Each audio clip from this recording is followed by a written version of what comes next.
أعوذ بالله من الشيطان اللعين الرجيم. بسم الله الرحمن الرحيم.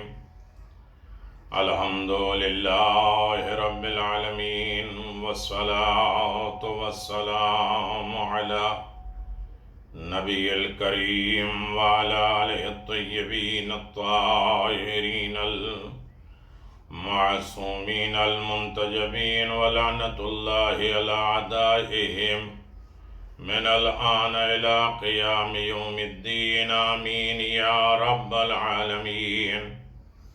أما بعد، فقد قال الله تبارك وتعالى في محكم كتابه المبين وهو أصدق الصادقين وقوله الحق. بسم الله الرحمن الرحيم. يا أيها الذين آمنوا كتب عليكم الصيام كما كتب على الذين من قبلكم لعلكم تتقون. صدق الله العلي العظيم وصدق رسوله النبي الكريم. سامعین گرامی قادر، ناظرین محترم، ماہ رمضان المبارک، استغفار، دعا، مناجات، قرب الہی، مروت، محبت، لطف، توفیق الہی ہمارے شامل حال رہتی ہے. ہم بارگاہ رب العزت میں حاضر رہتے ہیں، اس کے مہمان ہیں. اللہ ہماری دعاؤں کو قبول کرتا ہے. ہماری سانس، ہماری نیند، ہماری نیکیوں کا تصور، سوچ، سب عبادت الہی میں شامل ہے. زیادہ زیادہ نیکیوں کی طرف توجہ اور دوسروں کو بھی متوجہ، دوسروں کے کام آئے، نصرت الہی، نصرت دین کی طرف قدم بڑھانا ہے.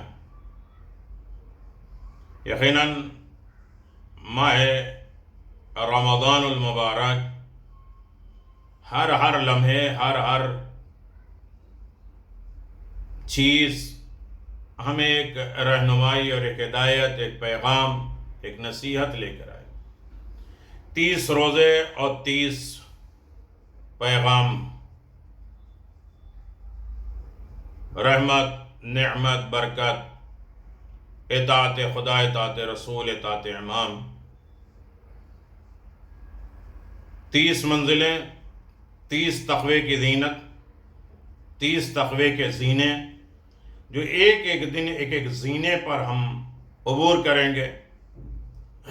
اس کے بعد انشاءاللہ ہم لوگ تقوی تک پہنچ جائیں گے. پیغمبر اسلام احمد مصطفیٰ محمد مصطفیٰ صلی اللہ علیہ وآلہ وسلم نے جو فارمولہ بتایا ہے، پیغام بتایا، پہلے دن سے خواب غفلت میں تھے تمہیں جگایا گیا، ہوشیار کیا گیا، قرآن کی تلاوت کا درس دیا گیا. تیسرے دن تمہیں عقل و فہم کی دعوت دی گئی، عقل و فہم مل گیا، ہوشیاری ہو گئی. تو اب اللہ کے ذکر میں تمہیں لذت محسوس ہونا چاہیے. ہر ذکر میں لذت نہ ہو، بیکار، فضول، بکواس، ادھر اٹھنا، ہنسی مذاق میں وہ لذتیں نہ ہوں، بلکہ اصل لذت ذکر الہی میں. اور لذت محسوس ہو جائے تو استغفار کرو. اور پھر اس کے بعد ہے کہ اللہ کے تمام نافرمانیوں سے بچتے رہو، رضا الہی کے لیے کام کرو. لیکن یہ چند دن کے نہیں ہو.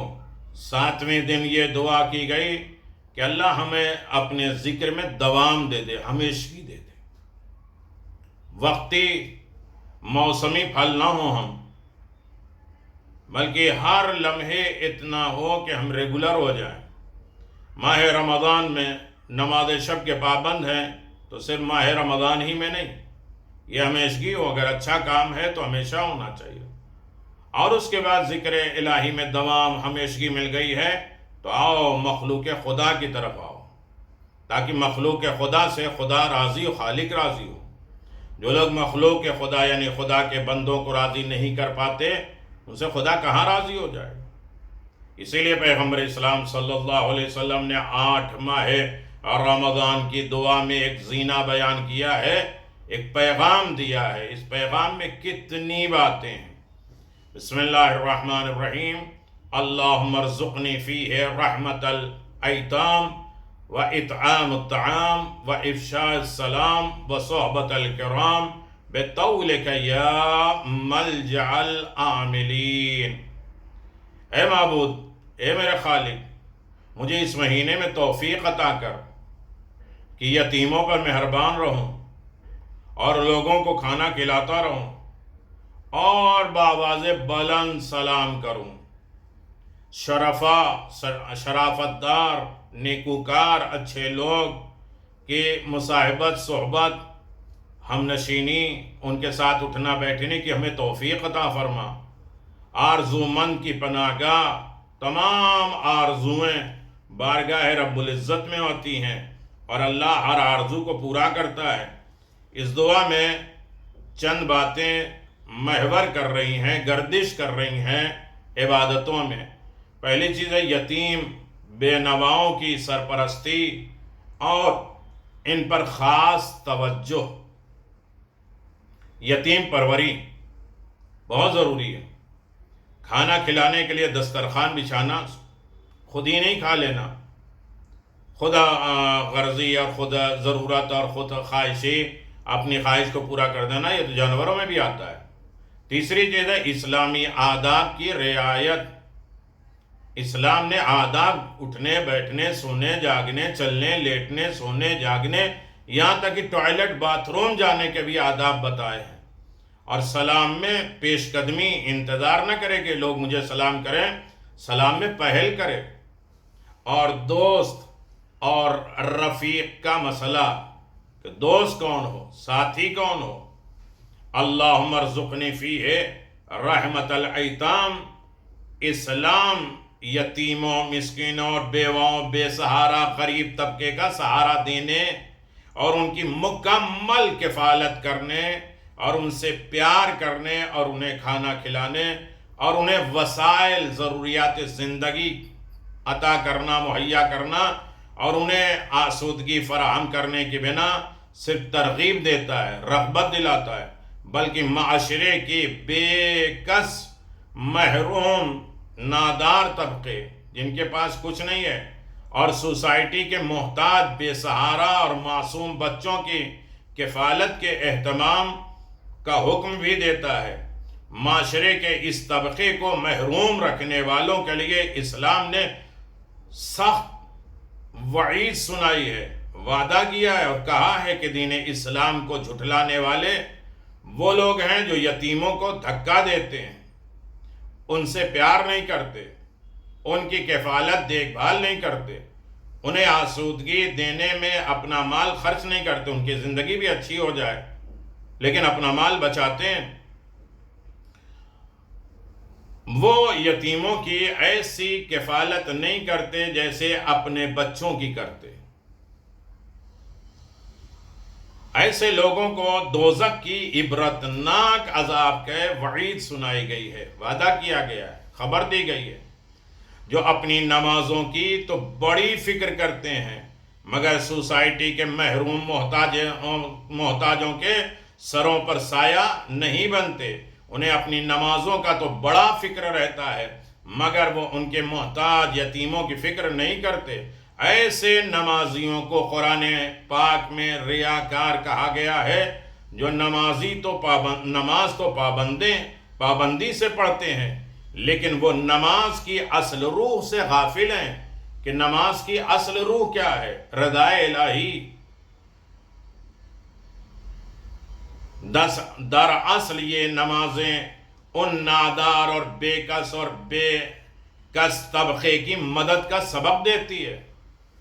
حالت رکوع میں زکوٰۃ دینا امیر المومنین کا، لوگوں کا خیال کرنا، نماز جماعت پڑھ رہے ہیں اور پیش نماز رکوع میں ہے اور ہم جوائن کرنا چاہتے ہیں تو ہم کہتے ہیں یا اللہ، پیش نماز کے لیے بھی حکم ہے کہ رک جاؤ، اس کو بھی جوائن کرنے دو۔ جو خالق کی عبادت کر رہا ہے لیکن پیچھے مخلوق کی سن رہا ہے، اگر نہیں سنے گا تو خالق بھی ہماری نہیں سنے گا۔ تو نماز اصل میں انسانیت کا درس دیتا ہے، ضرورت مندوں کا خیال رکھنے کا حکم دیتا ہے۔ جو لوگ محتاج طبقے کو برتنے کی کوئی معمولی چیز مانگنے پر بھی نہیں دیتے، وہ ان محتاجوں کو دھتکار دیتے ہیں، بھگا دیتے ہیں، انہیں بخیل کہا جاتا ہے، کنجوس کہا جاتا ہے۔ سورہ فجر میں ارشاد ربانی ہے کہ کچھ لوگ دوزخ میں پھینک دیے جائیں گے، ان سے جنتی پوچھیں گے کہ تمہیں دوزخ میں کیوں ڈالا گیا؟ تو وہ کہیں گے ہم دوزخ میں اس لیے ڈالے گئے، کلا بل لا تکرمون الیتیم، ہم اپنے مال، وسائل، ضروریات زندگی سے یتیموں کی کفالت، ضرورت کو ہم نہیں پورا کرتے تھے، انہیں معاشرے میں باعزت مقام نہیں دیتے تھے، انہیں آغوش میں نہیں لیتے تھے، ان کے سر پہ ہاتھ نہیں پھیرتے تھے، ان سے پیار اور نرم لہجے میں بات نہیں کرتے تھے۔ ہمیں اپنے مال سے بہت محبت تھی، غریبوں مسکینوں سے محبت نہیں کرتے تھے۔ امیر المؤمنین علی بن ابی طالب علیہ السلام ضربت کے بعد اور شہادت سے پہلے وصیت فرماتے ہیں، اللہ اللہ فی الایتام فلا تغبوا افواہم ولا یضیعوا بحضرتکم۔ دیکھو یتیموں کے بارے میں اللہ سے ڈرتے رہنا، کہیں ان کے فاقوں کی نوبت نہ آ جائے، وہ تمہاری نگاہوں کے سامنے برباد نہ ہو جائیں۔ یتیم نواز حضرت امیر المؤمنین علی بن ابی طالب کا ارشاد گرامی ہے، ما من مؤمن ولا مؤمنۃ یدعو علی راس الیتیم ترحم له الا كتب الله له بكل شعر مرہ یداہ علیہ حسنہ۔ کوئی مومن مرد عورت نہیں ہے جو اپنا ہاتھ یتیم کے سر پہ رکھے پھیرے مگر اس کے لیے ہر بال کے بدلے میں جس پر اس کا ہاتھ پڑا ہے اسے نیکی لکھ دیا جاتا ہے۔ ابو طفیل کہتا ہے کہ امیر المؤمنین علی بن ابی طالب علیہ السلام کو دیکھا کہ آپ نے یتیموں کو اپنے پاس بلایا، پھر آپ ان سے اس طرح مہربانی کرتے اور انہیں شہد پلاتے اور شہادت گواہی دیتے کہ آپ بعض اصحاب آرزو کرتے تھے کہ کاش ہم بھی یتیم ہوتے۔ اتنی شفقت، اتنی مہربانی کرتے تھے امیر المومنین۔ اور یقیناً آپ دیکھیں کہ اسلام نے سب سے بڑا دستور دیا ہے، وہ دستور یہ ہے کہ اسلام کے احکام میں ایک حکم یتیم پر رحم کرنا بھی ہے۔ خدائے متعال نے یتیموں پر رحم کرنے کے بارے میں بہت تاکید فرمائی ہے۔ امیر المؤمنین نے وصیت نامہ کر دیا کہ یتیموں کا خیال رکھنا، کہیں ایسا نہ ہو کہ تم پیٹ بھر جاؤ اور بھرے پڑے رہو اور اس کے بعد تم یتیموں کا خیال نہ کرو۔ خیر بیوتکم بیت فیہ یتیم یحسن الیہ وشر بیوت بیت یسع الیہ۔ جس گھر میں یتیم پر شفقت، مہربانی، احسان کیا جائے وہ سب سے اچھا گھر ہے، اور بدترین گھر وہ ہے کہ جس میں یتیم کے ساتھ بد اخلاقی، بدسلوکی کیا جائے۔ یتیموں پر رحم اور شفقت کرنے کے سلسلے میں بہت زیادہ حدیث ہے۔ ان حدیث سے ہم یہ نتیجہ نکال سکتے ہیں کہ صرف یتیم کے سر پر ہاتھ پھیر دینے سے اس کے حقوق ادا نہیں ہوتے، بلکہ یتیم کی روزمرہ زندگی، ان کی ضروریات کو پورا کرنا تمام مسلمانوں کا فریضہ ہے، بالخصوص ہمارا فریضہ ہے۔ جو ہم سنیں اس پر عمل کریں۔ جو اپنے آپ کو معصومین علیہ السلام کا پیروکار، اطاعت گزار، محبت کرنے والا اور چاہنے والا کہتے ہیں، کیونکہ ہم مولا کائنات امیر المؤمنین علی بن ابی طالب کی سیرت میں دیکھتے ہیں کہ آپ کتنے یتیموں کے سرپرستی فرماتے تھے۔ خدا ہم سب کو یتیموں کے حقوق ادا کرنے کی توفیق عطا فرمائے، اس لیے کہ ہم آج کے دن خدا کی بارگاہ میں اپنے ہاتھوں کو بلند کر کے یہ دعا مانگتے ہیں، اللہم ارزقنی فیہ رحمت الیتام۔ اس مہینے میں اللہ تعالیٰ کی رضا، اس کی خوشنودی حاصل کرنے کے لیے غریبوں، روزے داروں کو کھانا کھلانے کی بہت زیادہ تاکید کی گئی۔ اس کے بارے میں بھی ہے، لَإِنْ أَتَاكُمْ أَخَاهُ لِمُسْلِمًا أَحَبَّ إِلَى اللَّهِ مَنْ عَاتَكَ أَفَقًا مِنَ النَّاسِ قِيلَ كَامُ فَقَالَ عَشْرَ آلَافٍ۔ اگر کوئی اپنے مسلمان بھائی کو ایک وقت کا کھانا کھلائے تو میرے نزدیک وہ اس شخص سے بہتر ہے جو ایک افق غلام کو آزاد کرے۔ آپ سے پوچھا گیا کہ ایک افق کتنا ہے، تو آپ نے فرمایا 10,000 غلاموں کو آزاد کرنے کے برابر۔ آج کے دن خدا کی بارگاہ میں دعا ہے، اطعام الطعام، روزہ رکھ کر بھوکے اور نادار مسلمانوں کا احساس کرنا بھی روزے کا ایک اہم مقصد ہے۔ تمہیں بھوک اور پیاس میں کیوں رکھا جا رہا ہے؟ تاکہ بھوکے پیاسوں کا احساس کرو، محشر کی بھوک پیاس کا احساس ہو۔ مسکینوں کو کھانا کھلانے میں بھی اس مہینے کا ایک بہترین عمل ہے۔ اگر کچھ پکایا جائے تو غریبوں پڑوسیوں کا حصہ نکال کر بھیج دیا جائے۔ کسی کو اگر کچھ دیا جائے تو عزت و احترام کے ساتھ، ایسا نہیں ہے کہ بچ گیا اب خراب ہے اب کھانے والے نہیں ہے کوئی تو لہذا دے دو، عزت کے ساتھ، اس لیے کہ مانگنا خود ایک عزت کو بیچنا ہے۔ جو غریب کو کچھ بھی دے سکتا ہے وہ محبت پیار تو دے ہی سکتا ہے۔ دینا ہے تو بڑے آرام سے، شفقت کے ساتھ، مہربانی کے ساتھ، اور دے کے خود شکریہ ادا کرو۔ امام زین العابدین جب کسی کے ہاتھ پہ کچھ دیتے تھے تو اٹھا کے چومتے تھے کہ تیرے ہاتھ سے میرا یہ مال خدا کی بارگاہ میں پہنچ رہا ہے۔ ہم کسی کو رسوا اور ذلیل کر کے، یہ کم کر کے، یہ خراب چیزیں، بچی ہوئی چیزیں نہ دیں۔ جو اپنے لیے پسند کرتے ہیں وہ پسند کریں۔ اچھے حالات میں دینا تو سب کی عادت ہے، جب حالات نہ ہو تو سخاوت کرو تاکہ اللہ روزیوں کا دروازہ کھول دے، مشکلات دور کر دے۔ آج کل بڑی بڑی افطار پارٹیاں ہوتی ہیں جنہیں عموماً پیسے کی نمائش ہوتی ہے، بڑے بڑے لوگ آتے ہیں جنہیں کھانے پینے کی کوئی کمی نہیں ہوتی۔ اگر ایک مالدار شخص افطاری کا اہتمام کروائے تو وہ مالدار کو نہیں بھولتا، یا تو بس غریب نہیں رہتے۔ کل ہی کی خبر میں ہے ایک آدمی کی افطار کا خرچ، اتنے لوگوں کو بلایا، ایک آدمی کے اوپر افطار کا کتنا خرچ کیا گیا؟ 47 لاکھ، 47 لاکھ، پتہ نہیں سونا چاندی ہیرے جواہرات کیا کھلا رہے تھے، ایک آدمی کے اوپر خرچ، جبکہ ایک شہر آباد ہو سکتا، غریب کے کتنے محلے آباد ہو سکتے۔ اگر مالدار کو افطاری پر بلانا بھول بھی جائیں تو کتنی بار معذرت ہوتی ہے، گناہ کا کفارہ تک ادا کیا جاتا ہے کہ بھئی ایک دعوت رک گئی تو 2-4 دعوتیں اور ہو جائیں۔ جواب میں دوسرے مالدار بھی اس کے ساتھ خوب نیکیاں کرتے ہیں۔ اگر کوئی غریب قسمت والا ایسی دعوت میں چلا گیا تو شاید وہ واپس بھوکا ہی جانا پسند کرے گا، اتنا ذلیل اور رسوا کریں گے۔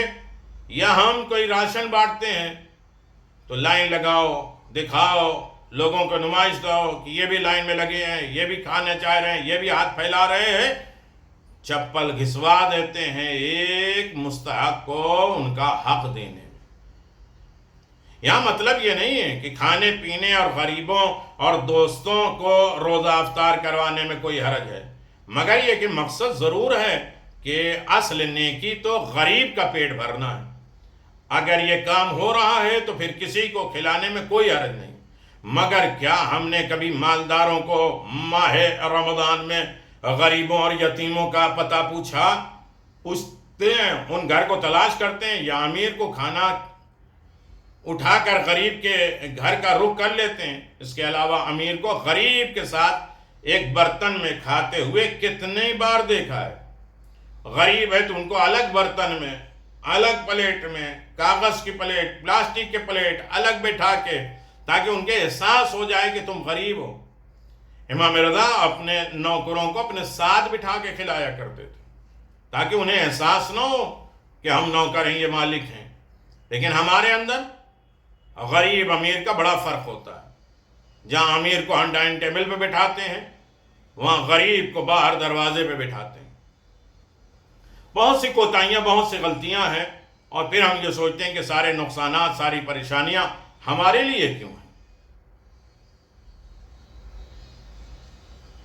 اللہ اکبر۔ اپنے کلاس کے لوگوں کے ساتھ تو پارٹیاں نوش فرمائی جاتی ہے، اکثر ملاحظہ ہوئی ہوں گی۔ آج کل تو اچھے اور بڑے بڑے ہوٹلوں میں بھی یہ عبادت ہو رہی ہے، افطار پارٹی۔ تعجب کی بات یہ ہے کہ ہر کلاس کے لوگوں کو، اس کلاس کے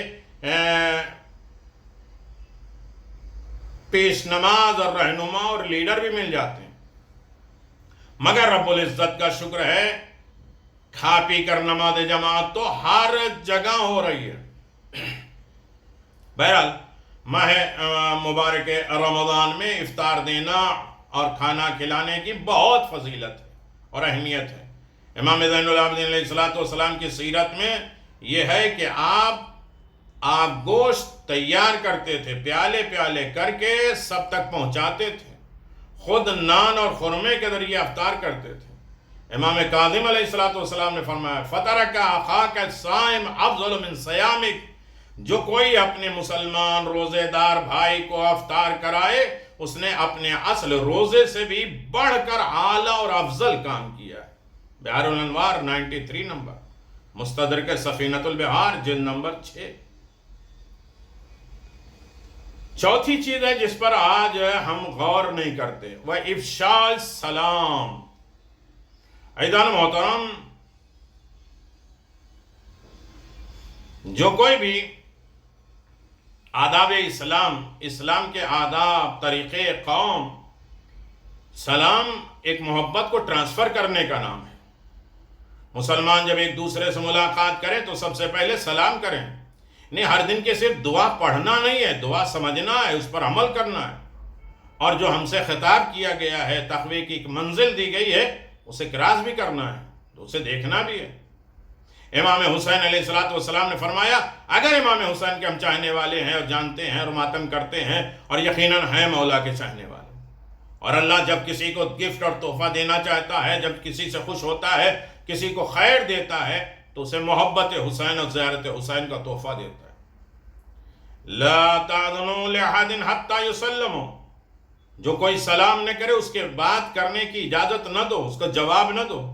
دوسری حدیث میں ہے البخل الناس من بخل بالسلام، بخیل کنجوس ترین شخص وہ ہے جو سلام کرنے میں بھی کنجوسی کرے۔ عام طور پہ لوگوں کے ذہن میں یہ سوال ہے کہ کیا نااہل کو بھی سلام کرنا چاہیے؟ اس کے جواب میں امام حسین علیہ السلام فرماتے ہیں ابن کلو سأل علی ابن ابی طالب علیہ السلام فقال یا امیر المؤمنین علی مذنب هذه الامة فقال علیہ السلام یرا اللہ عز وللتوحید واہلہ ولا نرا للسلام علیہ اہلہ۔ امیر المؤمنین علی ابن ابی طالب نے ایک شخص کو سلام کیا اور کسی نے پوچھا امیر المومنین اس امت کے گناہگار کو سلام کر رہے ہیں آپ نے فرمایا خدا بند عالم اسے توحید کے لیے اہل جان دے رہا ہے اور تم اسے سلام کا بھی نہیں سمجھتے۔ امیر المؤمنین علی ابن ابی طالب علیہ السلام کی سیرت پر عمل کرنے کے لیے ہم آج کے دن خدا بند عالم سے دعا کریں کہ اے خدا ہمارا شمار سلام کرنے والوں میں فرما۔ خدا سے آج کے دن دعا کی ہمیں نیک لوگوں کے ساتھ رہنے کی توفیق دے دے۔ سلام کرنا مستحب ہے، اس کا جواب دینا واجب ہے، لیکن ثواب کے معاملے میں یہ واجب اپنے ساتھی مستحب سے بہت نیچا ہے۔ اور پیچھے سلام کی نیکی کل 70 حصے جنہیں 69 حصہ سلام کرنے والے کو، مگر سلام کا جواب دینے والے کو صرف ایک حصہ۔ السلام 70 حسنہ 99 للمبتدی والواحد للراد۔ اسی طرح روایت میں ہے کہ جو شخص بھی کوئی بلند آواز سے سلام کرے، چاہے خالی گھر ہو، چاہے کسی مسلمان مومن کو ہو، اپنے گھر کی نیکیاں اور بھلائیوں کا مرکز بنا لیتا ہے، محبتوں کو جما لیتا ہے، غصے کو ٹھنڈا کرا دیتا ہے جو سلام کرتا ہے۔ صحبت الکرام، یہ سب سے بڑی چیز ہے۔ امام زین العابدین علیہ السلام نے فرمایا کس کے ساتھ اٹھو، کس کے ساتھ بیٹھو، کس کے ساتھ دوستی کرو، کس کے ساتھ ہم نوائی کرو، دعا کا یہ حصہ ایک اچھے دوست رفیق کے درخواست پر مشتمل ہے۔ انسان کے اوپر اس اطراف کے لوگ بہت زیادہ ہیں جو ٹائم پاس کرنے والے، ہنسی مذاق کرنے والے، چٹکلے چھوڑنے والے اور طرح طرح کے فریب اور دھوکے دینے والے، شکوک میں لے جانے والے، خدا سے دور کرنے والے، بخل اور کنجوسی کرنے والے، مکاری کرنے والے، دھوکہ دینے والے بہت ساتھی ملیں گے۔ خصوصاً ان کے دوست اس کے اوپر فکری اور عقائدی لحاظ سے سب سے زیادہ اثر ڈالتے ہیں، جس کے بارے میں رسول خدا صلی اللہ علیہ وسلم اس طرح ارشاد فرماتے ہیں: المرء علی دین خلیلہ فَلْيَنْظُرْ أَحَدُكُمْ مِنَ الْبُخَارِ یخالف، انسان اپنے دوست کے دین پر ہوتا ہے، دوست کے ذریعے پہچانا جاتا ہے، دوستی ہی کے ذریعے بلایا جائے گا محشر میں۔ اس لیے ان کے لیے ضروری ہے کہ وہ یہ دیکھیں کہ وہ کس کو اپنا دوست بنا رہے ہیں۔ اس روایت میں انسان کے اوپر جو اثر ہوتا ہے اس کو بیان کیا گیا ہے کہ انسان کے اوپر اس کے دوست کا اثر ہوتا ہے، اس کے ساتھی کا اثر ہوتا ہے۔ اس کو اس طرح بیان کیا جا سکتا ہے جس طرح پٹرول کو شکر کے ساتھ نہیں رکھا جاتا کیونکہ شکر میں پٹرول کی بو بس جاتی ہے، اسی طرح انسان کے اوپر اس کے دوست کا اثر بہرحال پڑ جاتا ہے۔ اس لیے ضروری ہے کہ ہم اپنے آپ کو دوستوں سے محفوظ رکھیں، ایسے دوستوں سے جو فتنہ ہو۔ وَالْحِقْنِ بِالصَّالِحِينَ، اچھے دوستوں، نیکوکار دوستوں، کریم دوستوں، اللہ کی طرف بلانے والے دوستوں، خوف خدا دلانے والے دوستوں، شخص یقین کی طرف بلانے والے دوستوں۔ بِالطَّوْلِكَ يَا مَلْجَعَ الْعَامِلِينَ، آخر اس فقرے میں ہم خود خداوند عالم سے متوسل ہیں، توسل کر رہے ہیں کہ یہ ساری التجائیں، یہ ساری فریاد، یہ ساری استغاثہ بغیر تیرے لطف و کرم کے تراب کے سوا کچھ بھی نہیں ہے۔ دور سے پانی دکھائی دے گا، قریب آئے گا تو ریتی دکھائی دے گا، حقیقت کچھ نہیں ہے۔ تیرے کرم کے بغیر کچھ بھی نہیں، تیرے لطف کے بغیر کچھ بھی نہیں۔ نہ ہماری نماز، نہ روزہ، نہ اچھائیاں، نہ خوبیاں، یہ عنایت الہی ہے، توفیق خدا پروردگار ہے۔ اس لیے ہمیں اپنے حفظ و امان میں رکھ لے پروردگار۔ اگر یہ تمام کا خلاصہ اس سے سن لیا کرے، یہ کیا جائے کہ دعا کا پیغام کیا ہے؟ یتیم نوازی، غریب فقراء کو کھانا کھلانا، سلام کو عام کرنا، اچھے لوگوں کے ساتھ دوستی اور ہمنشینی، اٹھنا بیٹھنا رکھے۔ دعا کا منتخب یہ ہے افشاء السلام، یعنی بلند آواز سے سلام کرنا نہیں ہے، بلکہ ان معنوں میں کہ انسان جس سے بھی ملے اسے سلام کرے، سلام کو عام کرے، ریلیشن، لنک جوڑے، یہ زنجیر ہے سلام۔ امام صادق علیہ السلام فرماتے ہیں افشاء السلام کا مطلب یہ ہے کہ انسان جس کسی سے بھی ملاقات کرے سلام کرنے میں کنجوسی نہیں کرے۔ رسول خدا صلی اللہ علیہ وسلم ارشاد فرماتے ہیں لا یستکمل عبد الایمان حتی یکون فی ثلاثة الخصال انفاق من الاقتار وانصاف من النفس وبذل السلام لجمیع العالم۔ انسان کا ایمان کامل نہیں ہوتا، مکمل نہیں ہوتا جب تک کہ اس میں تین خصلتیں، تین عادتیں نہ پیدا ہو جائیں۔ تنگ دستی کے باوجود، جب ہاتھ میں کچھ نہ ہو، غربت ہو، فقیری ہو، اس وقت بھی راہ خدا میں انفاق کرنا، خرچ کرنا، اپنے بارے میں انصاف سے کام لینا اور سبھی کو سلام کرنا۔ اگر یہ آ جائے تو سمجھو کہ ایمان آ گیا۔ تو عزیزان محترم، یقیناً عظمتوں سے بھرا یہ مہینہ، لطف و عنایات، اور اس میں ایک ایک پیغام اپنی زندگی میں اگر ہم ڈھالنا شروع کر دیں تو یقیناً ہر مشکل سے ہم خود بخود نجات پا جائیں گے۔ اب صرف اشارے میں 8واں پارہ قرآن مجید کا آپ نے پڑھا، سورہ انعام کا باقی حصہ اور سورہ اعراف کے کچھ حصے۔ سورہ انعام کے بقیہ حصے میں 4 باتیں ہیں۔ تسلی، رسول خدا کو تسلی دی گئی، مشرکین کے 4 حماقتیں، پاگل پنتی، دیوانگی بیان کی گئی، اللہ کی 2 نعمتوں کا تذکرہ ہے، 10 وصیتیں ہیں۔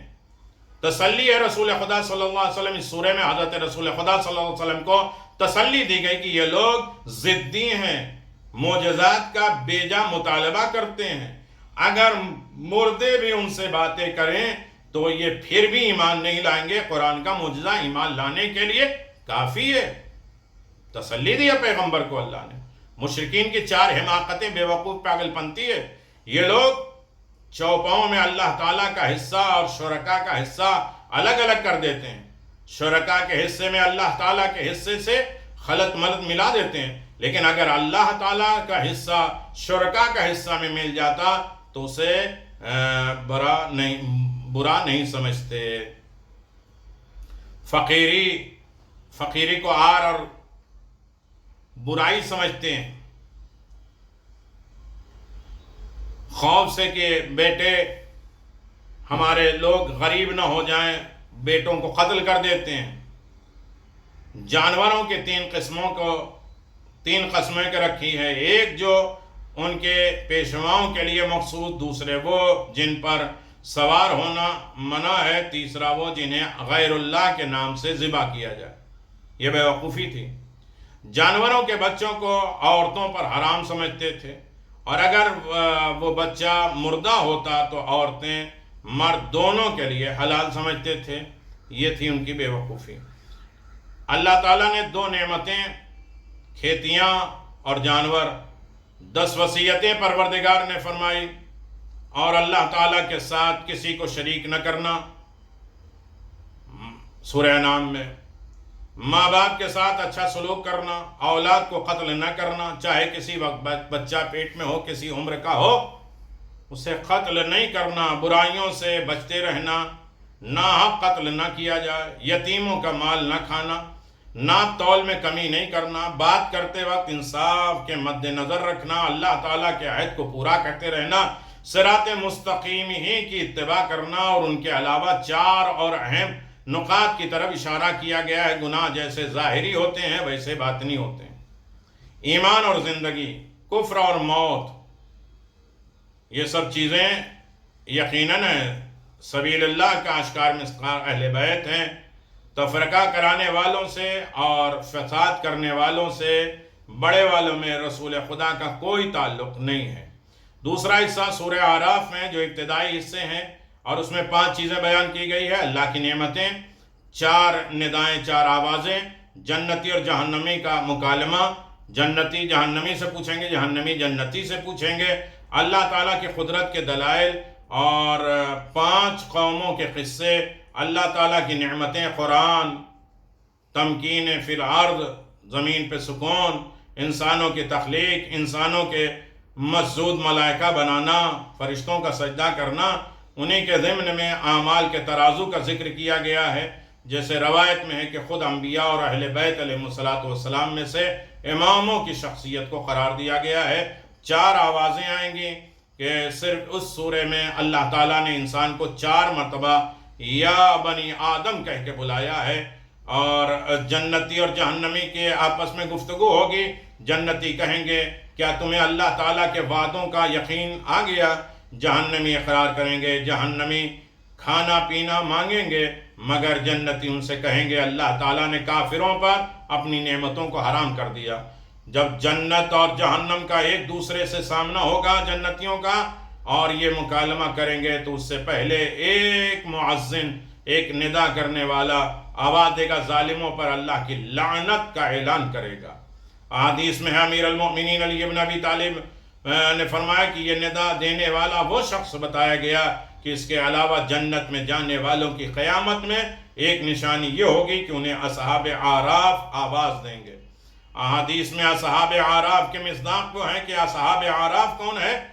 یہ 8واں پارہ ہے۔ اللہ تعالیٰ کی قدرت کے دلائل، بلند اور بالا آسمان، وسیع اور عریض عرش، رات اور دن کے نظام، چمکتے سورج، چاند، ستارے، ہوائیں، بادل، زمین کے نکلنے والے نباتات، 5 قوموں کے قصے، جناب نوح، جناب عاد، جناب ثمود، قوم حضرت لوط، قوم حضرت شعیب، ان قصوں کی حکمت، نسل رسول، اچھے اور بروں کا انجام، اللہ تعالیٰ کے یہاں دیر ہے اندھیر نہیں ہے، رسالت کی دلیل، نبی اکرم پچھلی قوموں کے قصے بتا رہے ہیں، انسانوں کے لیے عبرت اور نصیحت ہے۔ یہ وہ پیغام ہے جو انسان 8ویں پارے میں پڑھتا ہے۔ یعنی قرآن صرف پڑھنا نہیں ہے، سمجھنا ہے، قرآن ہم سے گفتگو کیا کر رہا ہے، قرآن ہم سے بات کیا کر رہا ہے، اس کی طرف بھی ہمیں متوجہ رہنا ہے اور اسے سمجھنا ہے کہ قرآن مجید ہم سے کلام کیا کر رہا ہے۔ قرآن کی باتیں سمجھیے، قرآن کے پیغامات سمجھیے، اور اپنی زندگی کو بہترین روزے دار، بہترین نمازی، اچھے نیکوکار میں شامل فرمائیے۔ والسلام علیکم ورحمۃ اللہ وبرکاتہ۔